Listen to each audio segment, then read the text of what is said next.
ఆనాడు మీరు నాటిన మొక్క ఈనాడు తెలంగాణ రాష్ట్రానికి వృక్షమై దశ దిశ నిర్దేశం చేసే అవకాశాన్ని మీరు అందించినందుకు కృతజ్ఞత తెలియజేయడానికి ఇంత అద్భుతమైన సమావేశాన్ని ఏర్పాటు చేసినందుకు మిత్రుడు అనిరుద్ధును మనస్ఫూర్తిగా అభినందిస్తున్నా. ఈ కార్యక్రమంలో నాతో పాటుగా మరో ముఖ్య అతిథులుగా ఉప ముఖ్యమంత్రి వర్యులు మిత్రులు పట్టి విక్రమార్క గారిని, ఈ జిల్లా నుంచి ప్రాతినిధ్యం వహిస్తున్న సహచర మంత్రివర్గ సభ్యులు పెద్దలు జూపల్లి కృష్ణారావు గారిని, ఇదే జిల్లా నుంచి ప్రాతినిధ్యం వహిస్తున్న మరో సహచర మంత్రివర్గ సభ్యులు మిత్రులు వాకిటి శ్రీహరి గారిని, అదేవిధంగా మీ అభిమాన నాయకులు ఈ ప్రాంతంలో శాసనసభ్యుడిగా పార్లమెంటు సభ్యుడిగా మల్లు అనంతరాములు గారి వారసుడుగా ఈనాడు పేదలకు సేవలు అందిస్తున్న నాగర్ కర్నూల్ పార్లమెంట్ సభ్యులు డాక్టర్ మల్లు రవి గారిని,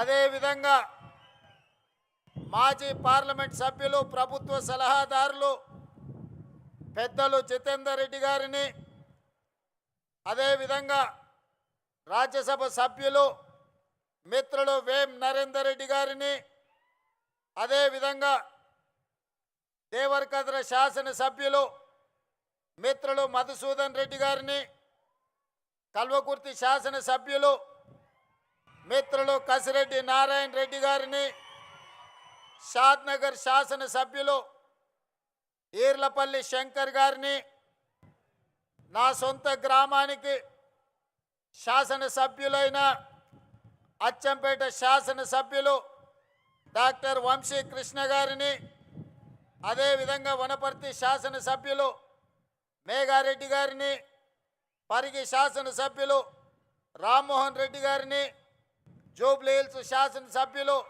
నవీన్ యాదవ్ గారిని, మాజీ శాసనసభ్యులు ఏఐసిసి కార్యదర్శి ప్రియమిత్రులు సంపత్ కుమార్ గారిని,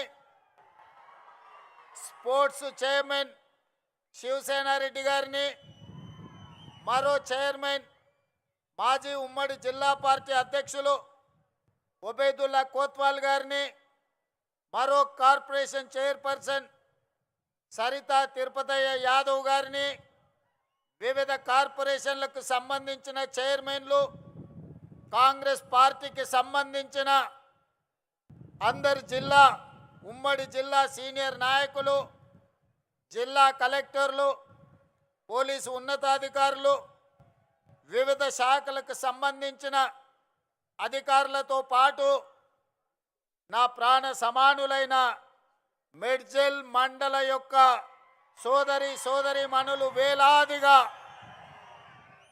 ఈరోజు ఇక్కడికి తరలి వచ్చి మా సోదరుడు, మా మిత్రుడు, మా సహచరుడు మాతో పాటు గ్రామాలు తిరిగి తండాలు పర్యటించి ఈ ప్రాంత సమస్యలు తెలిసిన మేము ఎప్పుడైనా అన్నా అని పిలుచుకునే మా రేవంత్ అన్న వచ్చిండు కలవాల్సిందే అని చెప్పి నాడు వేలాదిగా మీరు వచ్చి ఒక పక్కన ఉరుములు ఉరిమిన పిడుగులు పడిన ఈ వాన తుఫాన్ అయినా కలిసి తీరవలసిందే, ఈ సమావేశాన్ని దిగ్విజయం చేయవలసిందే అని ఒక గుండె ధైర్యంతో మీరందరు ఇక్కడికి వచ్చినందుకు మనస్ఫూర్తిగా ధన్యవాదాలు, కృతజ్ఞతలు తెలియజేస్తున్నా. మిత్రులారా, మన ప్రాంతానికి ముఖ్యంగా ఈ మెడ్చల్ మండలం కల్వకుర్తి ప్రాంతానికి, అచ్చంపేట ప్రాంతానికి ఒకనాడు గొప్ప నాయకులు, ఈ జిల్లాకు ఒక గొప్ప నాయకత్వ బాధ్యతను నిర్వహించిన చరిత్ర ఉన్నది.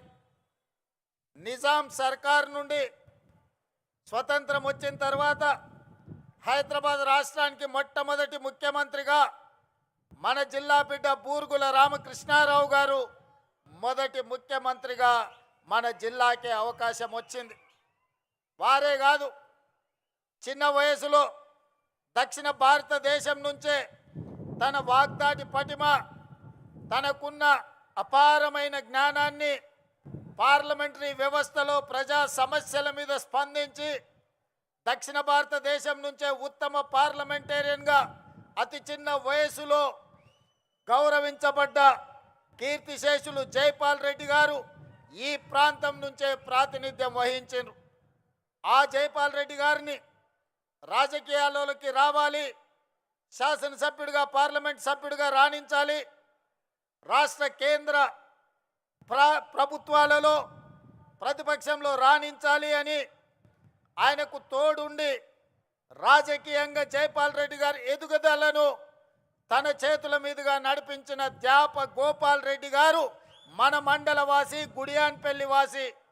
వారు జన్మదినం మొన్ననే 100 సంవత్సరాలు పూర్తి చేసుకున్నాం. అదే కాదు, ఒక మహేంద్రనాథ్ ఈ ప్రాంతం నుంచి ఆదర్శంగా నిలబడ్డ గొప్ప నాయకుడు. అలాంటి ధ్యాప గోపాల్ రెడ్డి ఈ రాష్ట్రానికి, దేశానికి రాజ్యాంగాన్ని అందించి ఈ దేశంలో ఉన్న పీడితులుగా, తాడితులుగా, దళితులను, గిరిజనులను, ఆదివాసీలను, బలైన వర్గాలను, మైనారిటీలను, మహిళలను పాలితుల నుంచి పాలకులుగా చేసిన డాక్టర్ బాబాసాహెబ్ అంబేద్కర్ యొక్క విగ్రహాన్ని ఈనాడు మనం ఆవిష్కరించుకోవడం జరిగింది. ఈ పర్యటన, ఈ గెలుపు నాది కాదు. చాలామంది రేవంత్ రెడ్డి జడ్పీటీసీగా గెలిచిండు, శాసనమండలి సభ్యుడిగా గెలిచిండు, శాసనసభ్యుడిగా గెలిచిండు, పార్లమెంట్ సభ్యుడిగా గెలిచిండు, ముఖ్యమంత్రిగా గెలిచి ఈరోజు అధికారంలో ఉన్నాడు అని చాలా టీవీలు, పేపర్లు రాస్తున్నాయి. కానీ నేను ఒక్క మాట వినయంగా విజ్ఞప్తి చేయదలుచుకున్నా. జూలై 4, 2006 నాడు గెలిచిన గెలుపు నాది కాదు, ఈ మిడ్జిల్ మండల ప్రజలది. ఈ మిడ్జిల్ గెలుపు అని నేను ఈ సందర్భంగా చెప్పదలుచుకున్నా. ఎందుకంటే నేను జడ్పీటీసీగా నామినేషన్ వేసేటప్పటికి ఈ మండలం కానీ, ఈ గ్రామాలు కానీ, ఇక్కడ ప్రజలతో నాకు పెద్దగా పరిచయం లేదు. నా గ్రామం ఒంగూరు మండలం, కొండారెడ్డిపల్లి, అచ్చంపేట శాసనసభ నియోజకవర్గం. ఆనాడు మిత్రుల సూచన మేరకు ఈ మిడ్చల్ మండలంలో జిల్లా పరిషత్ మెంబర్గా, ఇండిపెండెంట్ సభ్యుడిగా నేను ఇక్కడ పోటీ చేయడం జరిగింది. ఆనాడు కప్పు శాసర్ గుర్తు ఎన్నికల్లో కేటాయించారు. కానీ అదే ఇక్కడ డాక్టర్ వైఎస్ రాజశేఖర రెడ్డి గారు మిత్రుడు రబ్బానీని జడ్పీటీసీ సభ్యుడిగా పెట్టి జిల్లా పరిషత్ చైర్మన్ చేయడానికి ఒక కాంగ్రెస్ సీనియర్ నాయకుడిని, జిల్లా పరిషత్ చైర్మన్ కాగలిగిన అభ్యర్థిని ఇక్కడ ఎన్నికల్లో పెట్టినా ఆనాడు మీరేం ఆలోచన చేసిండ్రో, ఆనాడు ఎందుకు మీరందరూ ఉప్పెనై నిర్ణయం తీసుకున్నారో, ఆనాడు ఒక యువకుణ్ణి మొదటిసారి మీ గ్రామాలకు, మీ ఇంటికి వచ్చిన ఒక యువకుని జిల్లా పరిషత్ మెంబర్గా మీరు ఆశీర్వదించిండ్రు అని అంటే మీ ఆలోచనలు, మీ నిర్ణయం గొప్ప నిర్ణయం అని చెప్పి ఈరోజు నిరూపించబడ్డది. అందుకే ఆనాడు గెలుచుంటే మిత్రుడు రబ్బాని జిల్లా పరిషత్ చైర్పర్సన్ అయి ఉండేవాడని ఇంతకుముందు మా మిత్రుడు బట్టి విక్రమార్క గారు నాకు గుర్తు చేసింది. నేను ఉప ముఖ్యమంత్రి గారికి ఒక సూచన చేస్తున్నా. నా వల్ల ఎవరికైనా ఎంతో కొంత సాయం కావాలి, నా వల్ల ఊరుకు, మండలానికి ప్రయోజనం చేకూరాలి, నా వల్ల ఎవరికి నష్టం, కష్టం రాకూడదనేదే నా ఆలోచన, నా ఆశయం. అందుకే ఉప ముఖ్యమంత్రి గారికి, జడ్చర్ల శాసనసభ్యుడికి, పార్లమెంట్ సభ్యుడు మల్లు రవి గారికి ఒక విజ్ఞప్తి చేస్తున్నా. ఆనాడు నా మీద ఓడిన రబ్బానికి ఈనాటి ప్రభుత్వంలో ఒక మంచి బాధ్యత ఇవ్వండి. ఎందుకంటే సర్పంచ్గా, సింగిల్ విండో చైర్మన్గా, బ్లాక్ కాంగ్రెస్ ప్రెసిడెంట్గా ఈ ప్రాంత ప్రజలకు దాదాపుగా 35 సంవత్సరాలు రబ్బాని సేవలు అందించండు. మరి ఆనాడు అనుకోని పరిస్థితుల్లో రబ్బాని గారు ఓటమి చెందిరు, నేను గెలిచిన. మరి ఈనాడు మీరు నేను అతనికి అవకాశం ఇవ్వడానికి మన చేతిలో బాధ్యత ఉన్నది. అందుకే మీరు బాధ్యత తీసుకోవాల్సిందిగా మా ఉప ముఖ్యమంత్రి వర్యులు బట్టి విక్రమార్క గారికి నేను సూచన చేస్తున్నా.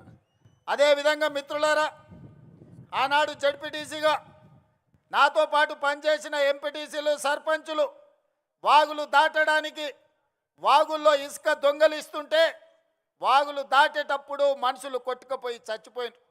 చాలా గ్రామాలకు రోడ్లు లేవు, చాలా గ్రామాలలో అభివృద్ధి లేదు. ఆనాడు ఉమ్మడి మహబూబ్ నగర్ జిల్లాలో ఈ మిడ్జిల్ మండలాన్ని, అదేవిధంగా గద్వాల శాసనసభ నియోజకవర్గంలో గట్టు మండలాన్ని డార్క్ మండలాలుగా ప్రకటించారు. డార్క్ మండలాలు అంటే 360 డిగ్రీస్ వెనుకబడి విద్య కానీ, వైద్యం కానీ, తాగునీరు కానీ, సాగునీరు కానీ, విద్యుత్తు కానీ ఎలాంటి సౌకర్యాలు లేని అత్యంత వెనుకబడిన ప్రాంతాలను డార్క్ మండలాలుగా, భూమిలో ఉండే నీళ్లు కూడా అందుబాటులో లేని మండలాలను డార్క్ మండలాలుగా ప్రకటించారు. మరి అత్యంత వెనుకబడిన మండలమైన ప్రజలు చైతన్యంతో చీకటి మండలంగా పిలువబడే ఈ మండలం, ఆ చీకట్లో నుంచి ఒక వెలుగు రేఖ రావాలి, మా జీవితాలు, మా తలరాతలు మార్చాలి, మా మండలం బాగుపడాలి అని 2006లో తీసుకున్న నిర్ణయం ఈనాడు తెలంగాణ రాష్ట్ర ముఖ్యమంత్రిగా ఒక అవకాశం నాకు వచ్చింది. మరి మండలానికి కృతజ్ఞత చెల్లించాల్సిన బాధ్యత నా మీద లేదా? అందుకే సహచర మంత్రివర్గ సభ్యుల్ని అనుమతి తీసుకొని ఈ మండలంలో ప్రతి గ్రామానికి అభివృద్ధి చేరాలి. ఈ మండలంలో ఉండే ప్రతి వాడు, అరే మేము ఆ రోజు మా ఇంటికి వచ్చిన మా సోదరుడు, మా ఊరికి వచ్చిన మా బిడ్డ ఈరోజు తెలంగాణ రాష్ట్రంలో ప్రభుత్వాన్ని నడిపించే బాధ్యత నిర్వహిస్తున్నాడు, మాకు సహాయం అందుతుందని మన వైపు చూస్తున్నారు. అందుకే నిస్సహాయాలుగా ఈ మండలం నిలబడడానికి వీల్లేదు. ఈ మండలం అభివృద్ధి జరగాలి, ఈ మండలం ఈ జిల్లాకే ఆదర్శంగా నిలబడాలి. అందుకే ఉప ముఖ్యమంత్రి గారికి ప్రత్యేకంగా నేను విజ్ఞప్తి చేస్తున్నా, ఈ మండలాన్ని మీరు దత్తత తీసుకొని ఇక్కడ జరగాల్సిన అభివృద్ధి కార్యక్రమాలను మీరు నిరంతరం నా మిత్రుడిగా పర్యవేక్షించాల్సిన బాధ్యత మీరు తీసుకోండి అని చెప్పి నేను కోరుకుంటున్నా. ఇంతకంటే ఈ ప్రజలకు నేను చేయగలిగింది ఏమీ లేదు.